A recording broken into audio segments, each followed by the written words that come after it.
You know who wasn't going to Epstein's Island? Diddy. And you know who wasn't going to Diddy parties? Epstein. This type of market is called a duopoly. Two dominant players control most of the market like Coke and Pepsi. They compete hard through their marketing and pricing, but this is what most people don't know. A Coca-Cola employee once tried to sell confidential information to Pepsi. Pepsi refused and informed Coke about it. Why? Both players want a healthy competition. It keeps demand high and innovation alive. Duopolies want competition, not elimination, and definitely not a third competitor. Okay, well, let's end this entire little market duopoly nonsense, because I'll just explain it like this.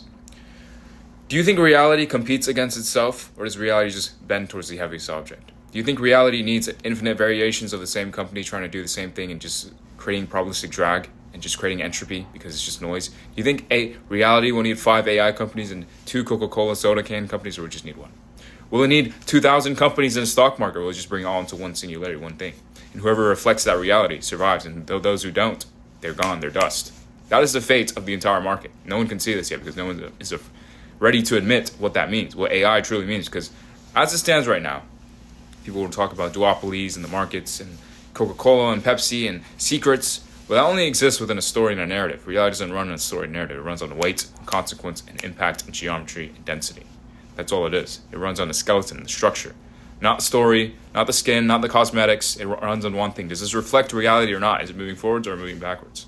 And when you look at most of the modern companies, guess what they all reflect? Story, identity, cosmetics, humanity, profits, but none of them reflect reality at its very core. Very, very few companies actually reflect that. So all I can say is, while men worry about the duopoly, they forget about the monopoly that holds all of them, which is reality itself. And it will not play their game, it will not play chess because it is the board. It will just remove all the pieces and bring it all into one thing.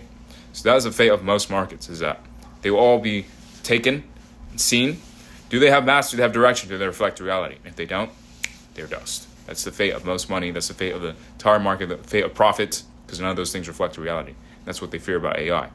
But even that, it's still inevitable. You can't stop judgment and consequence coming from a story narrative being, because only reality stands at the end. You can swim as many oceans as you want, but you always land on the same shore, especially if you live within a narrative, because the geometry always overrides those things. So this probably won't make sense to most people. All I'll say is this: just ask yourself, will AI need 2,000 companies, or will it need 1? And the only difference now is, how long do you stall that inevitable outcome, or do you just accelerate it until the inevitable occurs and happens and collapses exactly as it should?